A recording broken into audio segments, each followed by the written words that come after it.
ইচ্ছে করে হারিয়ে যাই। কোথায় বলেন তো? ইয়েস, ক্যান্ডি ওয়ার্ল্ডে হারিয়ে যেতে ইচ্ছে করে। সে কি সম্ভব? সে তো এক কল্পনার রাজ্য। তো চলুন আজকে কল্পনার রাজ্যের প্রতিবেশী দেশ থেকে একটু বেরিয়ে আসা যাক। আপনাদের সাথে ভয়েস ওভারে আমি সাদা পালক। চলুন ভিডিওটি শুরু করা যাক। আপু কি সবগুলো আনছে আমাদের জন্য? আরো ছিল, আমি খাই ফেলছি। কতগুলা খাইছো? মানে তুমি এটা খেয়ে অর্ধেক খাইছি। তাহলে এইগুলা আমার আর শোধন, তাই তো? এগুলোর মধ্যে আমারও আছে। তো অর্ধেক খেয়ে ফেললেও তোমার খাইছো এইগুলো আমি কিভাবে? খাইনি, আর এটা আমার। ঠিক আছে, এইগুলা তো যা। এইগুলা তো তোমার, এটা আর এটা আমার, আর এইগুলা সবই আমার। অর্ধেক খেয়ে ফেললে আবার এগুলো সব কিভাবে থাকে? কারণ এই ডেইরি মিল্ক এইগুলা আমার, আচ্ছা, একটা ডেইরি মিল্ক আর দিয়ে দিলাম। বন্ড ভ্যালি একটা দিয়ে দিলাম। ডেইরি মিল্ক সবই আমার। তা আমরা ডেইরি মিল্ক খাবো না? না, আচ্ছা, ছোট একটা দিলাম, যা। আরেকটা। আর কোনটা দিব? আচ্ছা, যে, লাও। হাজারো চকলেটের সমারোহ, রং বেরঙের সব ক্যান্ডি কুকিজ। আমি এক ধরনের চকলেট খেকো। Snickers, Dairy Milk, Bournville, Hershey's, Galaxy, কোনো চকলেটেরই যেন আমার কাছ থেকে নিস্তার নেই।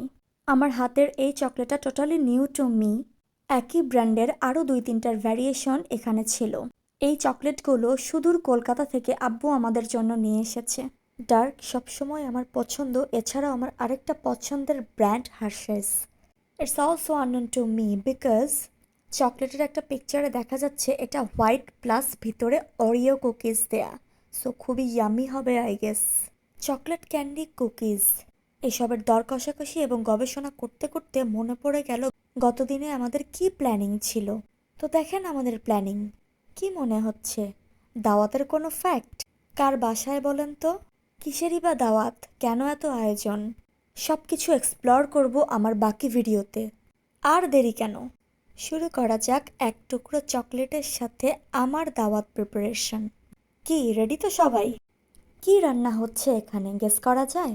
পোলাও নাকি বিরিয়ানি? জামাই আদর বলে কথা। বিরিয়ানি খিচুড়ি দিয়ে কি জামাই আদর করা যায়? আমার তো মনে হয় না। আসলে মামুনিকে কখনো শর্টকাটে জামাই বা বউ আদর করতে দেখি নাই আমি। উত্তরবঙ্গের দাওয়াত বলে কথা, দই ছাড়া তো ষোলকলা পূর্ণ হবেই না। মামুনির ইচ্ছাকে সম্মান জানিয়ে আমাদের দুই বোনের এই ছোট্ট আয়োজন। আমাদের ফ্যামিলিতে দুটো নতুন জামাই এবং একজন নতুন বউ জয়েন্ট হয়েছে। সময় ব্যস্ততার কারণে এখানে একজন অনুপস্থিত এবারেও।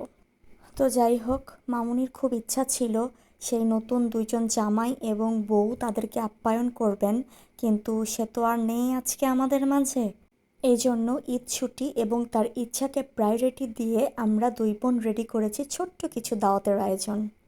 এই ডেজার্টটা আমার ছোট্ট মহারানীর পাকা হাতের বানানো মালাই জর্দা। আমাদের আয়োজিত যে টেবিলটা দেখা যাচ্ছে এটা আসলে তেমন কিছুই না। মামুনি যদি আজকে বেঁচে থাকতেন এই টেবিল নিজ সৌন্দর্যে সেজে উঠতে বাধ্য হতো। সে এক অন্যরকম আয়োজন, সে এক অন্যরকম সৌন্দর্য যার ধারের কাছেও আমরা কেউ নেই। এখানে বেশিরভাগ রান্নাই আমার পাকা হাতের রাঁধুনি মহারানীর রান্না। ডেলিশিয়াস। নতুন জামাইয়ের তরফ থেকে আমাদের জন্য এই কেকটি একটি উপহার ছিল। থ্যাংক ইউ সো মাচ ভাইয়া।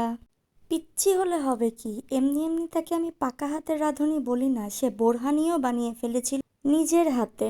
অসাধারণটা আসলে না বললেই না। আমার আজকের ব্লগটা কেমন লাগলো সবাই কমেন্টস করে আমাকে অবশ্যই জানাবেন। আমার আজকের ব্লগটা এই পর্যন্তই। সবার সাথে দেখা হবে আমার নেক্সট ব্লগ। আল্লাহ হাফেজ।